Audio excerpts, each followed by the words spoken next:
Facultad de Jurisprudencia, carrera de Derecho de la Universidad Regional Autónoma de los Andes, Uniandes. Quienes conformamos este grupo son los compañeros Gabriel Robalino, Jennifer Cedeño, John Sánchez y quien les habla, Jennifer Vera. El tema principal de nuestra exposición se trata de teoría del delito, materia de Derecho Penal 1.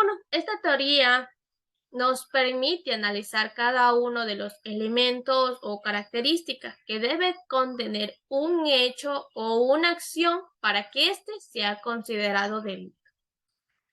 ¿Qué es un delito? Como ya lo manifesté anteriormente, el delito es algo que se hace de una manera maliciosa, pero hay situaciones en las que se obtienen resultados dañosos, que se perjudica a la otra persona sin la intención de querer hacerlo. Es decir, son considerados aquellos que no tienen intención, pero son resultados de un actuar ya sea imprudente o negligente. En el Código Orgánico Integral Penal, artículo 18, nos manifiesta que la infracción penal es la conducta típica, antijurídica y culpable cuya sanción se encuentra prevista en este código. Lo primero que nos dice la teoría del delito, que para comprobar si hay un delito debe haber una conducta, si hay una acción cometida voluntariamente, ¿ya? Lo segundo que nos dice que para ser considerado delito, este debe estar tipificado en el código, es decir, tiene que estar escrito y que se haya vulnerado un derecho, o lo que en derecho penal se denomina bien jurídico protegido. Entonces, si hay una conducta, si hay un derecho vulnerado, debe haber un último elemento, que es la culpabilidad. Este nos dice que tiene que haber un responsable que haya actuado con conciencia. Entonces, si hay conducta, si hay un derecho vulnerado y si hay culpabilidad, un responsable que haya actuado con conciencia, esto nos lleva a una sanción. Y si no hay, si uno de estos elementos no se ha cumplido, entonces el juez ratificará el estado de inocencia. También debemos tomar en cuenta que la teoría del delito tiene un sistema organizado y sistemático. También otro punto importante, que tanto los delitos como las contravenciones son infracciones penales. ¿Cuál es la diferencia? Que las contravenciones son menos lesivas que los delitos, es decir, estas no sobrepasan los 30 días. A diferencia que el delito va a un mes o a años dependiendo de la sanción. Esto nos manifiesta el artículo 19 del Código Orgánico Integral Penal, que nos dice lo siguiente. Clasificación de las infracciones. Las infracciones se clasifican en delitos y contravenciones, es decir, claro que nos habla de teoría del delito, pero aquí también se enmarcan las contravenciones. ¿Quiénes intervienen? Aquí intervienen sujeto pasivo, que es la víctima, y obviamente el sujeto activo, que es el actor. Ahora, si participan más de dos personas, podemos llamarlos los coactores, las personas que coadyuvan a la hora del delito, y también los cómplices, ¿ya? Entonces, en conclusión, la teoría del delito va desarrollando todas las circunstancias que puedan existir en estos actos, en estas acciones, para que sean considerados delitos y posterior imponer una sanción.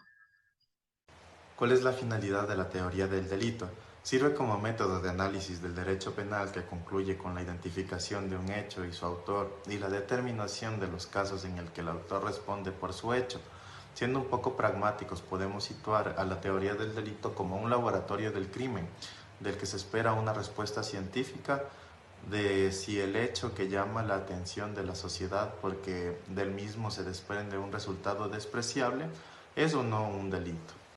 Los elementos de la teoría del delito. Será sujeto activo aquella persona que pueda cometer un ilícito penal. Siempre vendrá representado por una persona física. A su vez, dentro de la autoría de un delito se pueden diferenciar las siguientes figuras. El autor directo es el que ejecuta en primera persona el delito. El autor intelectual es la persona que traza un plan, sin embargo no es quien lo ejecuta.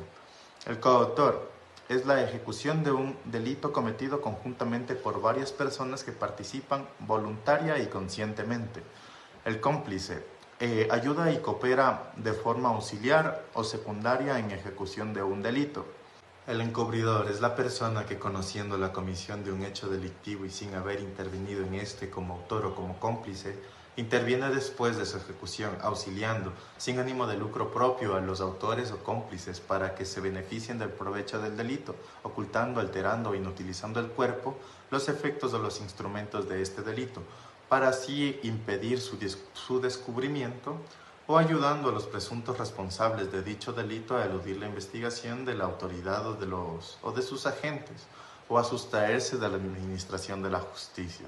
También tenemos al autor mediato, que es el que comete el delito sirviéndose de otro como instrumento. Tenemos al inductor también, que es la persona que tiene la intención de convencer a otro para que cometa un delito determinado y en concreto. Y bueno, será sujeto pasivo aquella persona que pueda sufrir un delito. En cuanto al sujeto pasivo, suelen distinguirse, si es que será sujeto pasivo impersonal, la persona moral o jurídica víctima del delito, o será sujeto pasivo personal, la persona física del delito.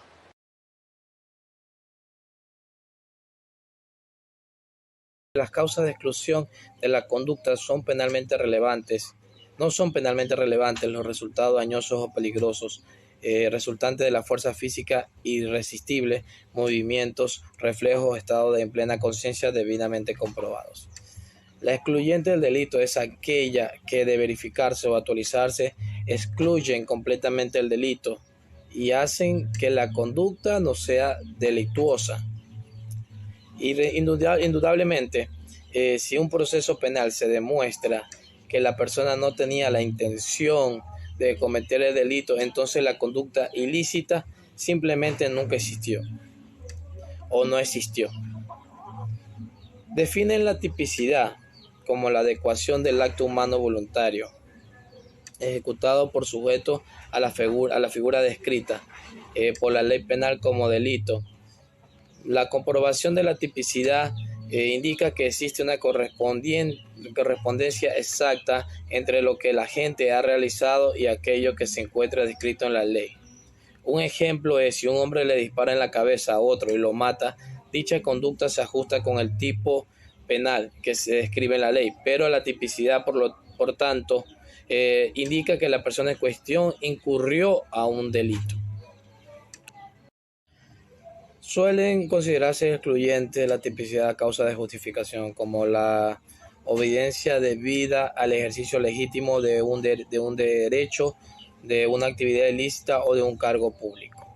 En términos generales, la regla de exclusión es un precepto constitucional aplicable a las investigaciones y procesos penales que establece la inadmisibilidad o imposibilidad para valorar elementos materiales, probatorios, evidencias físicas o información legalmente obtenida con violación de los derechos fundamentales. ¿Cuándo se excluye la acción penal? La exclusión de la acción se da cuando no existe una voluntad de realización de la misma por parte del sujeto. ¿Cuándo se excluye el tipo como elemento de la teoría del delito? Se da cuenta en los elementos objetivos del tipo de uno de ellos, cuando el tipo de uno de ellos no encuadra en la conducta típica o simplemente no se da. Se dice que existe ausencia del tipo cuando en la ley no se encuentra plasmada o regulada alguna prohibición de alguna conducta acorde al principio de la legalidad penal. No hay acción cuando el movimiento corporal se realiza sin dominio de la voluntad. Cuando no es propio del autor, sino de lo causal o de lo causal sin dominio, se trata de los casos en que el propio organismo reacciona frente a una situación determinada, pero en los que no hay ninguna intervención de la voluntad del autor.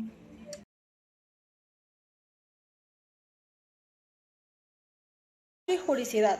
Al analizar el tema de la antijuricidad, emerge la problemática relativa a cómo distinguir los comportamientos antijurídicos contrarios al dictado de las normas, lo cual nos obliga a meditar sobre la existencia de comportamientos antijurídicos de las diversas ramas del derecho, pues en ellas el legislador recoge normas que se integran al contenido de la ley, así como consecuencias jurídicas para los que violan el deber de obediencia o de sumisión emanado de las mismas. Lo anterior conduce al constante reconocimiento de la ilegalidad como lo contrario de la ley. Sin embargo, conviene recordar que el ataque se dirige al nivel normativo, no al nivel legal o al derecho en su conjunto, lo que nos da una respuesta relacionada con el papel de la norma y su distinción de la ley, porque los intentos de normalizarlos y darles sinónimos son inaceptables.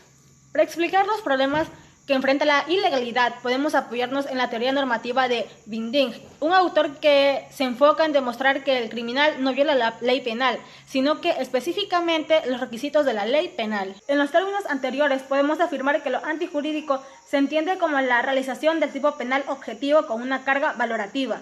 Por otro lado, la posición más simple sobre el concepto de ilegalidad es definirlo como lo opuesto a derecho o legalidad en términos de su contenido semántico. Por ejemplo, la legítima defensa en el homicidio refiere a una conducta no punible siempre y cuando se reúnan las condiciones para la permisión establecida en la propia ley. En tales términos podemos hablar de causas generales que eliminan la antijuricidad, las cuales provocan que las normas se presenten con excepciones. En conclusión, la antijuricidad es un concepto que sirve de referencia para los comportamientos típicos contrarios al contenido de la norma inmersa en la ley penal. En tanto, el injusto es el que contiene de la acción típica y antijurídica. Esto da lugar a deducir una relación de género a especie de injusto respecto de la antijuricidad. La antijuricidad es la especie que engloba el injusto. Causas de la exclusión de la antijuricidad. Las causas de exclusión de la antijuricidad también se denominan causas de justificación, causas de exclusión del delito, causas excluyentes de responsabilidad o causas excluyentes de incriminación, que para nosotros son causas de justificación, pues impiden la valoración de un comportamiento como antijurídico, no obstante lesionar o poner en peligro un bien jurídico y transgredir la norma de carácter prohibitivo o imperativo. Las diferentes variantes de las causas de justificación nos permiten recordar que, a diferencia de lo que acontece con las causas de inculpabilidad, las de la justificación no solo impiden que se imponga una pena al autor de un comportamiento típico, sino que convierten ese hecho lícito en virtud de la norma permisiva en la cual guardan su fundamento. En materia de causas de justificación se derivan las siguientes consideraciones. A. En el caso de actos justificados, no es admisible una causa de justificación, pues éstas suponen un comportamiento antijurídico, por lo que a falta de este tampoco podrá darse la otra. B. La coparticipación delictiva resulta también justificada en un comportamiento justificado. C. Las causas de justificación impiden que el autor del comportamiento justificado pueda imponerse una consecuencia jurídico-penal a nivel de pena o de medida de seguridad, en virtud de traducirse en un comportamiento lícito. D. La existencia de una causa de justificación elimina la posibilidad de la antijuricidad desde el punto de vista formal, por ende anula la culpabilidad y la punibilidad. E. Las causas de justificación solo se extienden hasta el límite de la protección del bien jurídico, por lo que los excesos en causas de justificación se traducen en comportamientos elementos objetivos y subjetivos. En el caso del elemento objetivo, el sujeto activo quería actuar conforme al derecho, pero el acto que produce no está objetivamente autorizado por el derecho. En el elemento subjetivo, el sujeto activo no quiere actuar conforme al derecho, pero su acto causa un resultado objetivamente lícito. Por ejemplo, en la legítima defensa es necesario que el sujeto activo conozca la agresión real, evalúe que es sin derecho y actúe en protección de bienes propios. Concluye la necesidad de la defensa y utiliza los medios que racionalmente son los adecuados para enfrentar la agresión. Ahora bien, puede existir un error en las causas de justificación, lo cual no traduce al evento en jurídico, sino que lo conserva como antijurídico. Empero, la afectación del error en los casos no afectará a la antijuricidad, pero sí tendrá una influencia en la culpabilidad. Por ejemplo, el autor dispara un arma de fuego en contra de otra persona en la creencia de que la víctima iba a dispararle y ésta se encuentra desarmada. O el caso del policía que está en la idea de que al enfrentar a un delincuente está autorizado a dispararle hasta darle muerte ante la menor provocación. En caso inverso, se presenta cuando falta el elemento subjetivo de justificación, aunque objetivamente exista una situación justificante. El autor dispara contra su enemigo sin saber que éste le estaba esperando para matarlo. En este caso, el hecho es antijurídico. La antijuricidad para algunos es una reprobación contra la actividad desplegada por el hombre. Esto es sobre su conducta de acción u omisión a menor provocación. En caso inverso, se presenta cuando falta el elemento subjetivo de justificación, aunque objetivamente exista una situación justificante. El autor dispara contra su enemigo sin saber que éste le estaba esperando para matarlo. En este caso, el hecho es antijurídico. La antijuricidad para algunos es una reprobación contra la actividad desplegada por el hombre. Esto es sobre su conducta de acción u omisión que transgrede las leyes penales. Opinión que se trata de sustentar a partir del objeto de juicio de valoración que compone la antijuricidad, que recae sobre una acción u omisión para estar ante un comportamiento humano antijurídico. Finalmente, otro sector de la doctrina entiende a la antijuricidad como aquella conducta que contradice las normas de cultura reconocidas por el Estado, lo cual resulta indiscutible desde el punto de vista del origen de las normas y del contenido de la ley. Consideramos que la idea de antijuricidad debe vincularse íntimamente con sus dos aspectos, el material y el formal, pues de otra manera se desnaturaliza. En consecuencia, la antijuricidad es la lesión o puesta en peligro de bienes jurídicos protegidos en la ley penal en virtud de la falta de observancia de los deberes de obediencia y sumisión a cargo del sujeto activo.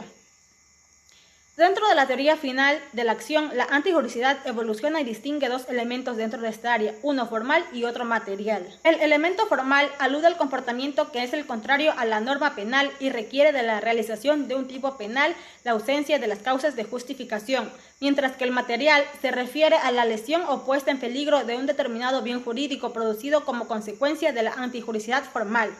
Como resultado, la antijuricidad es un concepto que sirve de referencia para los comportamientos típicos contrarios al contenido de una norma inmersa en la ley penal, en tanto el injusto es el continente de la acción típica y antijurídica. La culpabilidad en la teoría del delito. La culpabilidad es definida como un juicio de reproche imputable a aquellos sujetos que, a pesar de estar en condiciones materiales de actuar dentro de los parámetros definidos por la norma, optaron por su quebrantamiento. Se puede estructurar la culpabilidad desde sus tres elementos básicos, los mismos que son la imputabilidad, el conocimiento de la antijuricidad de la conducta y la exigibilidad. Es correcto decir que la fundamentación de la responsabilidad penal como concepto radica a su vez en la definición de imputabilidad, siendo esta la capacidad que tiene el autor para la culpabilidad. Como el objetivo principal de la imputación penal es siempre una conducta típica y antijurídica, la imputabilidad no puede comenzar sin que antes esté establecida la tipicidad y la antijuricidad. Así que el presupuesto primordial de la imputación penal es la capacidad del autor para ser imputado. Relacionado con lo anterior, se puede hacer referencia a varios aspectos, a saber, la inimputabilidad relativa, la inimputabilidad absoluta, el trastorno mental, la actio libera in causa. Atendiendo a la inimputabilidad relativa, se definirá como las causas que neutralizan el desarrollo mental de la persona o provocan su inmadurez mental por un periodo de tiempo finito. Seguidamente, la inimputabilidad absoluta se trata de un conjunto de causas que suscitan la posible anulación o neutralización del sano desarrollo mental y su respectivo vigor o fortaleza en la persona responsable de cometer el acto delictivo que podría ser o no su responsabilidad, en cuyo caso el sujeto carece de aptitud psicológica al momento de cometimiento del crimen. Referente a ello, la Corte Suprema de Justicia de Colombia menciona que si bien el desarrollo mental puede ser generado por factores traumáticos, psicológicos, hereditarios u orgánicos, lo que importa en la declaración judicial no es tanto el origen de la alteración biopsíquica, sino su relación con la acción o conducta realizada. La magnitud del desequilibrio que ocasionó en la consistencia del actor y el nexo causal que permita vincular inequívocamente el trastorno sufrido a la conducta ejecutada. Por ejemplo, colocarse dolosamente en estado de embriaguez completa, en el caso de que el sujeto podía y debía saber que podía cometer un delito, pero no lo sabía al final. En este caso, el delito cometido es impune por culpa o negligencia. En síntesis, una vez analizada la culpabilidad en la teoría del delito, se ha podido evidenciar que se debe considerar a la culpabilidad como principio jurídico, es decir, nullum crimen sine culpa. preveyendo la existencia de la voluntad contraria a la ley en la persona para actuar. Es importante señalar que desde el punto de vista psicológico, la concepción adoptada por la escuela clásica determina a la culpabilidad como una relación esencial psicológica entre delito y su autor, al determinar el dolo y la culpa. Asimismo, la concepción normativa reestructuró la culpabilidad como principio compuesta a su vez por la imputabilidad, capacidad de comprensión de la ilegalidad de la conducta y la exigibilidad del comportamiento jurídico distinto. En tal sentido, el principio de culpabilidad no está creado para ir en contra del ciudadano criminal o no. Todos tienen derechos, sino que más bien consiste en protegerlo. Cuando la persecución de fines preventivos, como lo es la culpabilidad, se mantiene dentro de los límites propios del derecho, se está llevando a cabo una política criminal razonable, consono con los derechos que demanda el acto jurídico.